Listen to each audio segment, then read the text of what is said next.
They blocked my transfer request at 3:47 p.m. on a Wednesday, with all the ceremony of someone canceling a dentist appointment. No warning, no meeting invite. Just an email from Janet in talent acquisition with the subject line position update that landed in my inbox like a digital slap across the face. We regret to inform you that the internal transfer to the marketing analytics team has been declined at this time. We encourage you to continue pursuing growth opportunities within your current role. Best regards, Janet, fucking best regards. Like she was declining my invitation to a Tupperware party. Not crushing 2 years of strategic networking, late nights, learning Python on my own dime, and a carefully orchestrated escape plan from the 7th circle of accounts receivable, hell, where I'd been rotting under Patricia, my manager, who treated employee development like a communicable disease and measured success by how quietly you suffered through her micromanagement. The decline hit different, because this wasn't just any transfer. This was my exit strategy from a department that had become a career graveyard, where talented people went to have their souls slowly extracted through spreadsheet torture and billing dispute. Purgatory. Patricia had been blocking my advancement for 18 months straight. Every training request, denied every cross-functional project opportunity. Mysteriously unavailable. Every suggestion I made in meetings somehow became her idea 3 weeks later when she presented it to leadership, with the confidence of someone who'd never had an original thought in her life. I stared at that email until the words blurred together, the fluorescent lights humming their corporate death song above my cubicle, while Patricia held court 3 desks over, explaining to anyone within earshot why the new expense reporting system was actually a conspiracy by it to make her job harder. Meanwhile, the marketing analytics position I'd applied for, the one that matched my skills, my education, my fucking soul, was being handed to some external hire, probably fresh out of business school, with no real-world experience, but a LinkedIn profile that photographed well, and connections that mattered more than competence. I closed the email, opened my desk drawer, and pulled out the folder I'd been building for 6 months. Not my resume, not my portfolio, my insurance policy. Because when you work for a company that treats internal mobility like a privilege instead of a path, you learn to document everything. And I mean everything. Every email, every missed opportunity, every time. Patricia shot down my suggestions in meetings, then mysteriously implemented them.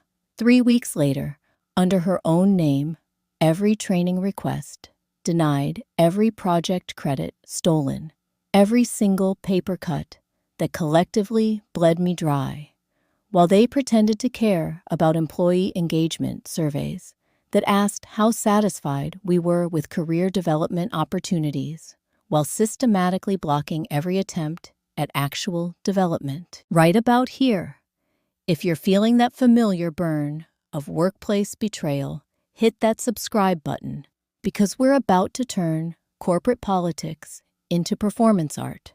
And trust me, you'll want to see how this chess game ends when the pawns start moving like queens.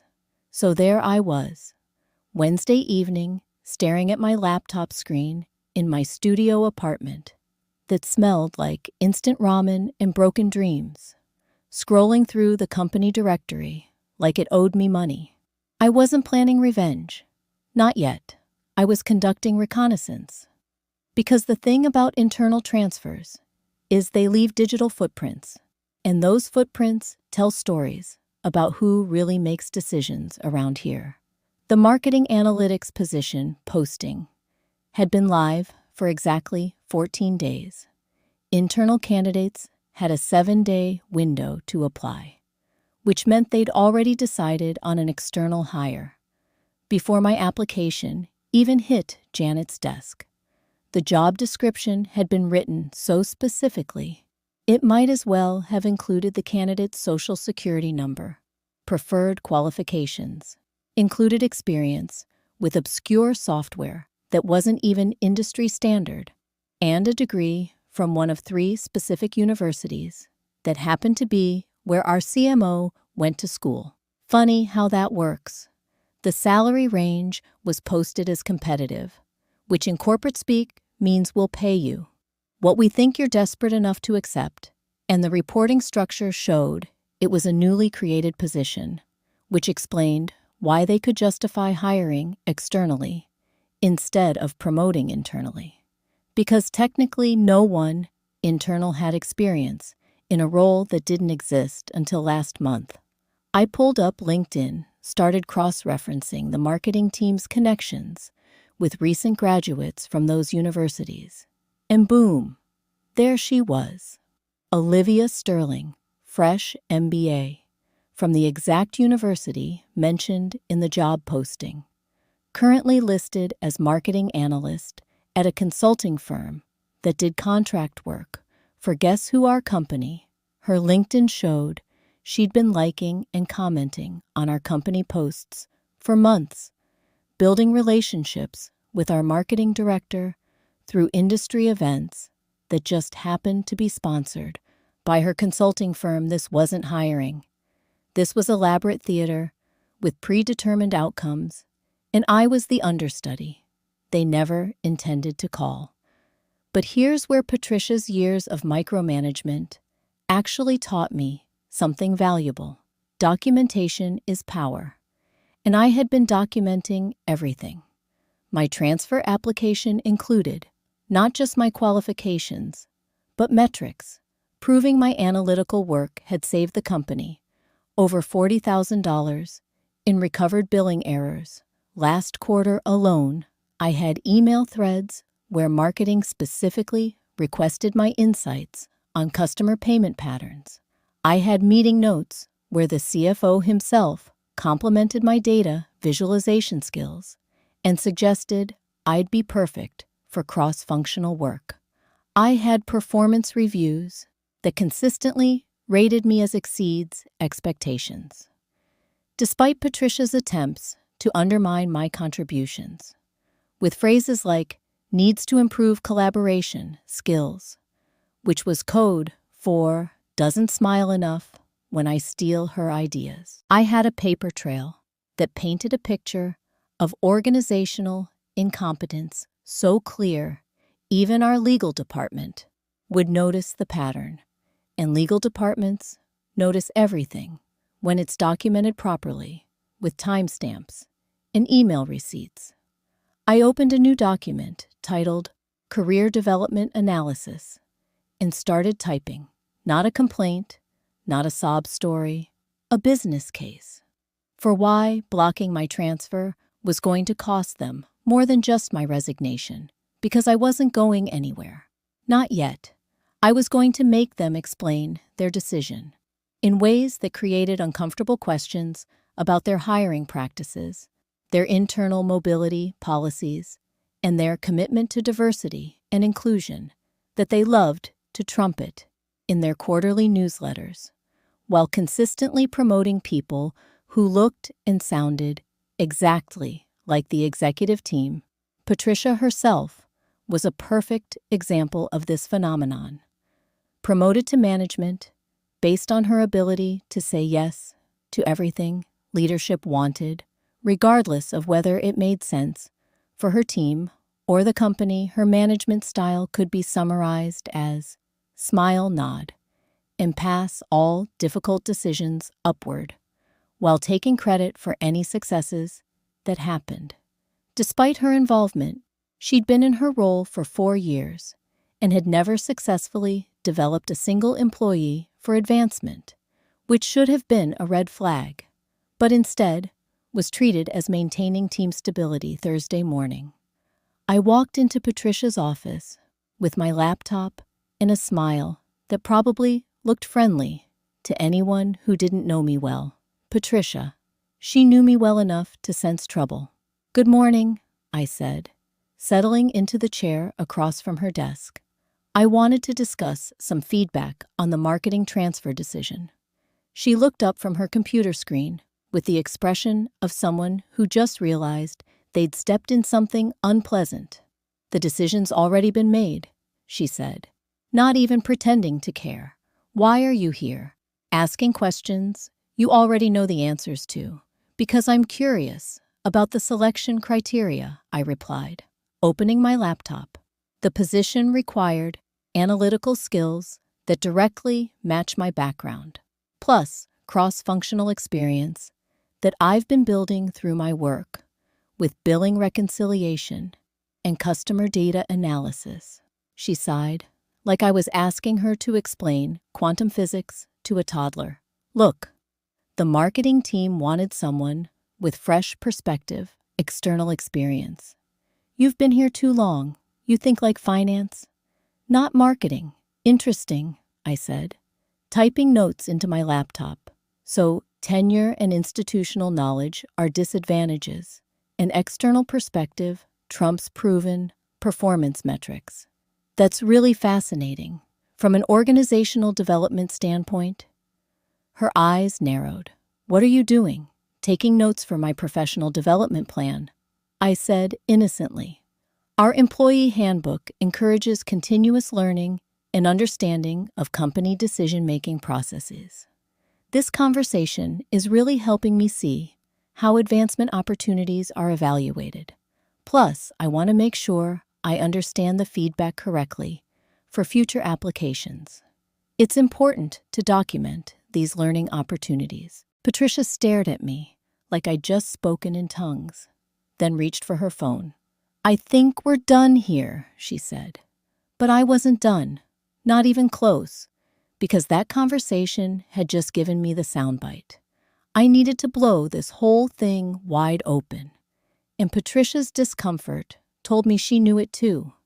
The way she fumbled for her phone, the way she wouldn't make eye contact, the way she kept glancing at my laptop screen, like it might spontaneously combust and take her career with it. She understood that documentation was dangerous in the wrong hands, and my hands had definitely become the wrong hands. From her perspective, Friday afternoon, I sent an email that would later be described by our legal department as a masterclass in strategic documentation. Subject: professional development, inquiry, and policy clarification. Dear HR leadership, I hope this email finds you well. I'm writing to better understand our internal mobility and hiring practices following my recent transfer application experience. After discussing the decision with my current manager, I have several policy questions that would help me better navigate future opportunities. First, when the employee handbook states that internal candidates receive priority consideration, how is priority defined in practical terms? And what documentation supports these decisions?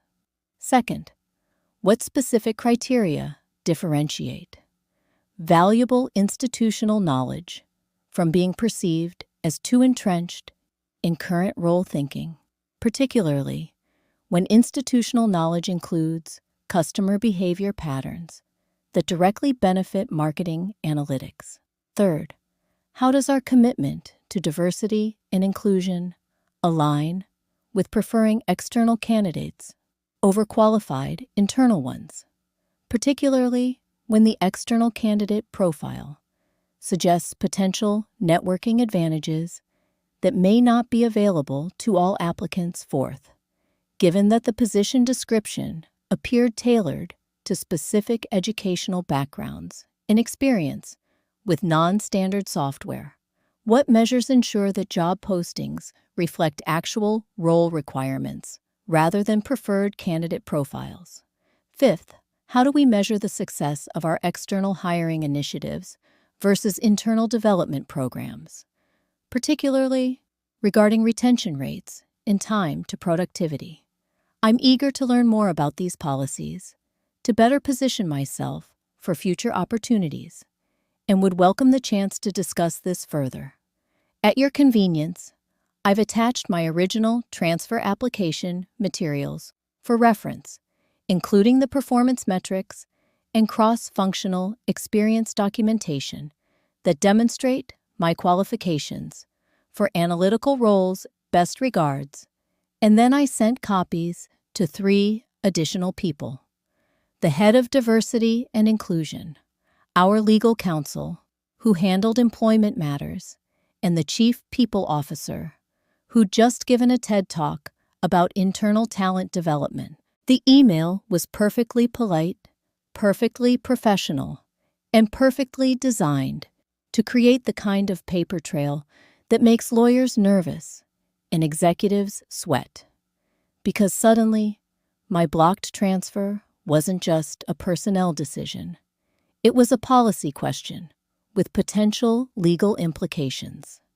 And policy questions require policy answers, which require documentation, which requires admitting that maybe their hiring practices weren't as merit-based as their public statements suggested. Weekend came and went, but my inbox stayed quiet, which told me everything I needed to know about how seriously they were taking my inquiry.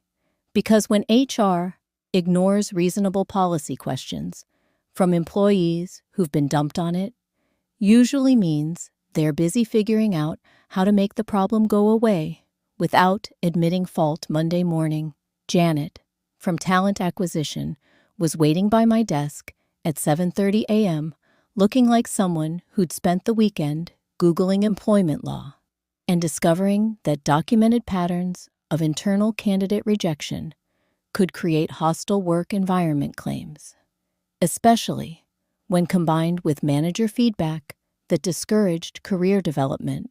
"We need to talk," she said, leading me to a conference room where 2 other people were already seated: head of HR and someone from legal I didn't recognize.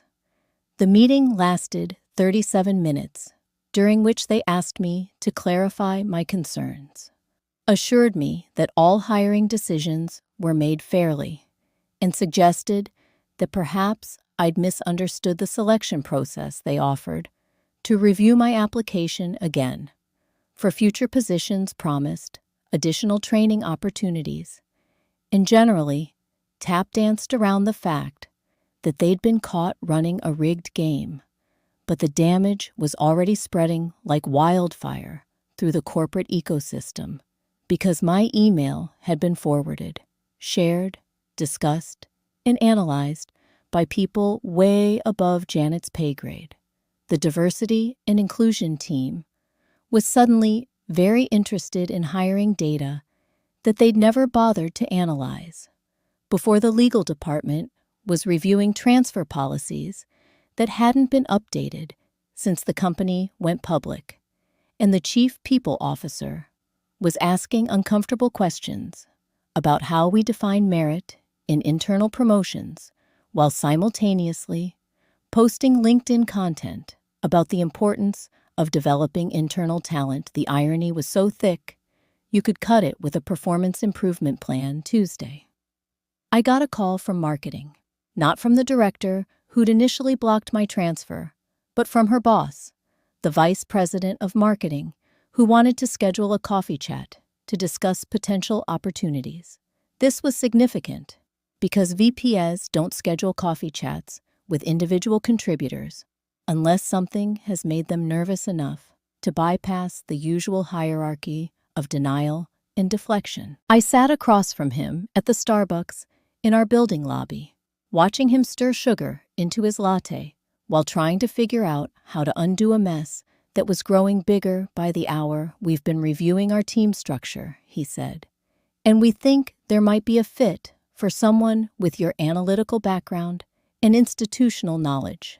Funny how institutional knowledge was suddenly valuable again when it came attached to potential legal problems.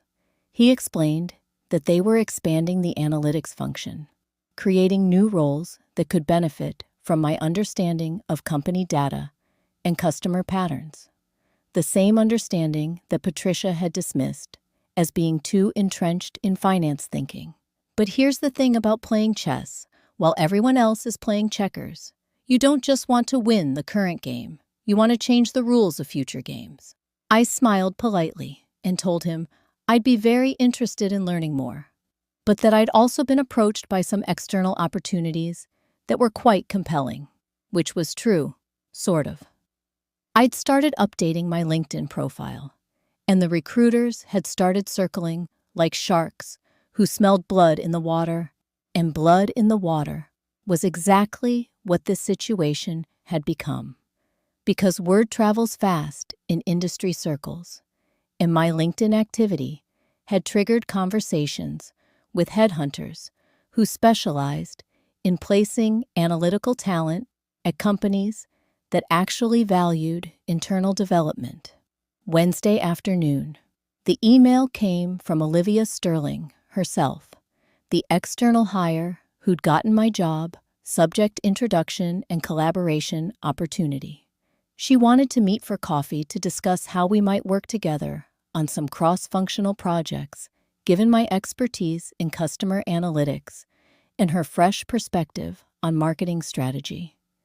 It was a peace offering, wrapped in professional networking language, and it told me everything I needed to know about how seriously they were taking my documentation trail. She was nervous too, because someone had clearly briefed her on the situation and suggested that making nice with the internal candidate they'd screwed over might be good for everyone's long-term career health, but also because Olivia wasn't stupid. She could read the room, and the room was full of executives trying to figure out how to make a problem go away before it became a bigger problem. I agreed to meet, not because I wanted to be friends, but because I wanted to see how they try to manage the narrative, and because coffee meetings create more documentation opportunities when the conversation inevitably gets back to why she got hired. And I didn't, but by Thursday morning, the narrative was managing itself. Our chief people officer sent an all-hands email about renewed commitment to internal mobility, including new policies for transfer applications, transparent criteria for selection processes, and mandatory bias training for hiring managers. The email didn't mention my situation specifically, but the timing wasn't exactly subtle, and the policy changes addressed every single concern I'd raised in my original inquiry. Janet from Talent Acquisition stopped by my desk to let me know that several new positions were opening up in marketing analytics. And would I be interested in applying? She said, it with the kind of smile that suggested her performance review now depended on making me happy, which was probably true, because nothing motivates HR departments like the prospect of explaining documented hiring irregularities to employment lawyers who bill by the hour.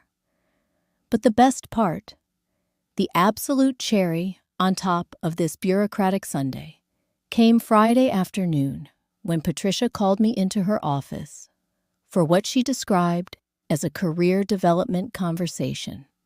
This was rich, coming from someone who'd spent 18 months actively sabotaging my career development. But I walked in expecting another round of her usual deflection and micromanagement. Instead, I found her with a folder of transfer opportunities and a completely different attitude. Turns out, the HR investigation into hiring practices had included a review of management feedback on internal candidates, and Patricia's track record of blocking subordinate advancement had raised some eyebrows, particularly when cross-referenced with employee retention data that showed her department had the highest turnover rate in the company and the lowest internal promotion rate. Apparently, discouraging talented employees from pursuing growth wasn't the kind of leadership our company valued, especially when those employees had documented proof of their contributions and the business case for their advancement. The folder she handed me contained 3 different positions, 2 in marketing analytics and 1 in the new business intelligence team that hadn't even been posted yet. All of them came with salary increases that ranged from 15 to 25% above my current compensation. All of them offered the kind of growth trajectory I'd been fighting for. And all of them were mine, if I wanted them. Patricia explained that leadership had recognized my analytical skills and wanted to ensure I had opportunities that matched my capabilities, which was corporate. Speak for. Please don't sue us. We'll give you whatever you want. But here's what Patricia didn't understand about chess players. We don't just want to move our pieces. We want to see the whole board change. I looked at the opportunities, nodded appreciatively, and told her I'd need some time to review everything carefully, because I'd also been approached by several external companies who were very interested in my analytical skills and my experience with organizational change management, which was true. The LinkedIn activity had turned into actual conversations, with actual offers, some of them significantly better than anything our company could match, and all of them from organizations that had heard about my situation through industry networks and wanted someone who could identify and fix systemic problems. Patricia's face went through several color changes as she realized that solving the transfer problem might have created a retention problem, and that losing me now after all the documentation and policy changes would look like exactly what it was: retaliation disguised as personnel management. She started backpedaling, explaining how much the company valued my contributions, how they were committed to my development, how this whole situation had been a learning experience for everyone involved, which was true, just not in the way she meant it. Had been a learning experience that taught me how to weaponize documentation, turn policy questions into legal concerns, and leverage institutional embarrassment into career advancement. But it had also taught them that underestimating analytical minds with access to company data and employment law resources was a mistake they couldn't afford to repeat Monday morning. I walked into the office wearing my navy blazer and carrying a decision that would reshape more than just my career. I'd spent the weekend weighing my options, not just the job opportunities, but the long-term implications of each choice: stay and take the internal transfer, proving that documentation and strategic pressure could force institutional change, or leave and take one of the external offers that valued my skills enough to pay premium rates for them, without making me fight for basic recognition or create a third option that nobody saw coming, because chess players always think 3 moves ahead. I chose chaos, not the external offer, not the internal transfer, but a hybrid approach that would maximize my leverage while creating lasting change.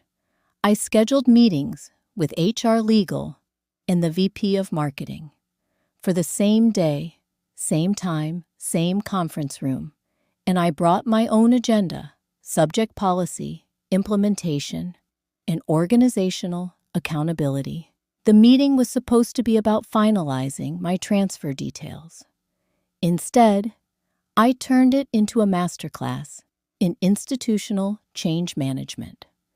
I'd prepared a presentation not about my career, but about theirs, specifically how their handling of internal mobility affected retention, recruitment, and legal compliance. The presentation included data about external hiring costs versus internal development expenses, the legal risks of subjective selection criteria, and the reputational damage of employees sharing their experiences on industry forums and social media platforms that potential candidates and clients actually read.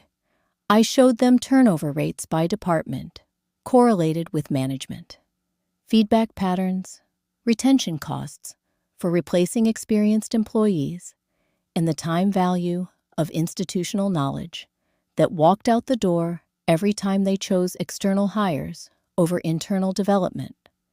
They sat through 23 slides of their own organizational failures, presented back to them with the kind of analytical rigor they claimed to value, complete with recommendations for policy changes, performance metrics, and accountability measures that would prevent future incidents.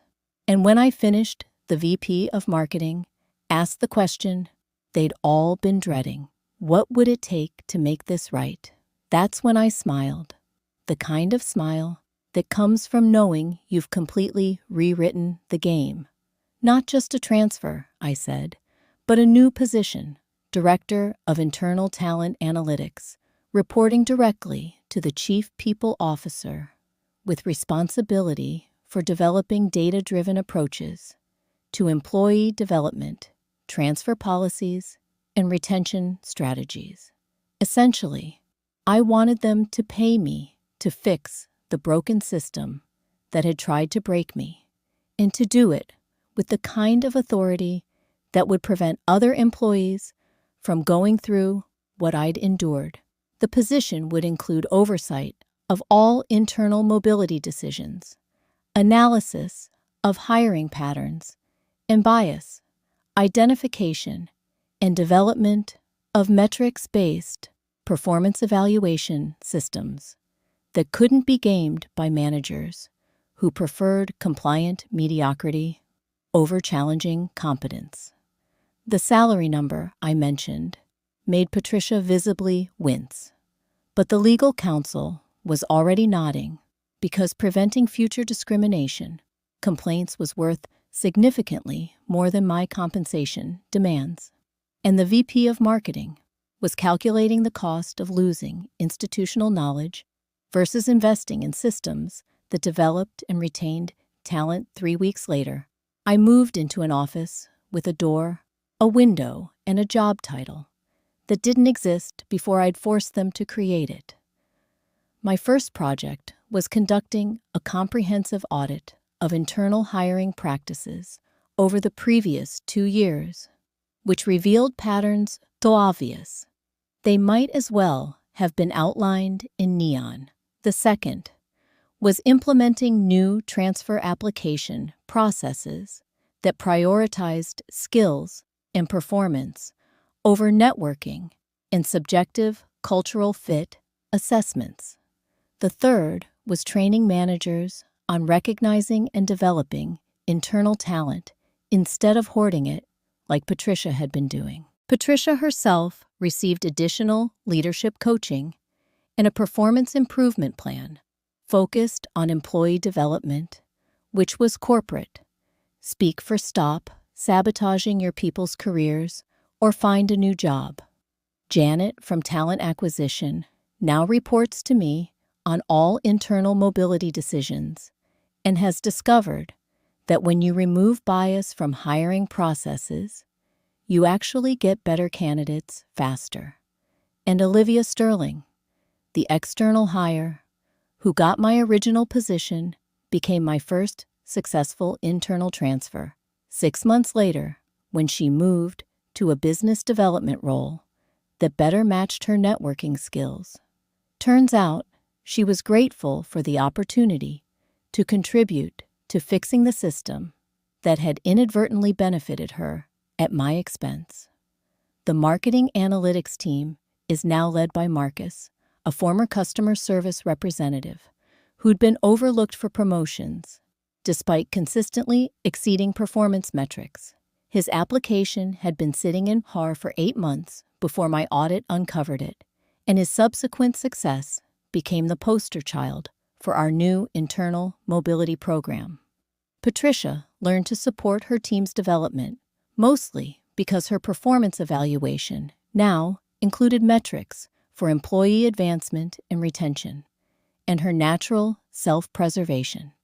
Instincts kicked in when she realized that blocking talent development was a career-limiting move for managers. But the real victory wasn't my promotion or the policy changes, or even seeing Patricia learn to be an actual leader. The real victory was walking into that same conference room 6 months later for my first quarterly review as director, seeing a room full of executives who now understood that documentation beats politics, that strategic pressure creates lasting change, and that underestimating analytical minds with access to company data is a career-limiting move for them, not us. My review lasted 15 minutes. They approved my budget for expanding the internal talent analytics team. They implemented my recommendations for succession planning across all departments, and they asked me to present my findings to the board of directors next quarter, because apparently nothing gets a company's attention like the realization that their talent management practices could become someone else's LinkedIn case study in organizational dysfunction. And the best part, absolutely, the best part was the email I got from Olivia Sterling, 6 months into her new role, thanking me for creating systems that actually developed people instead of just moving them around like chess pieces. Because it turned out she'd been as frustrated by the arbitrary nature of the hiring process as I was. She just happened to benefit from it instead of getting crushed by it. Thanks for sticking around. You legends of systematic change. Hit that subscribe button. And remember, documentation is the difference between being a victim of broken systems and being the person who rewrites the rules for everyone who comes after. Because sometimes the best revenge isn't getting even, it's getting promoted.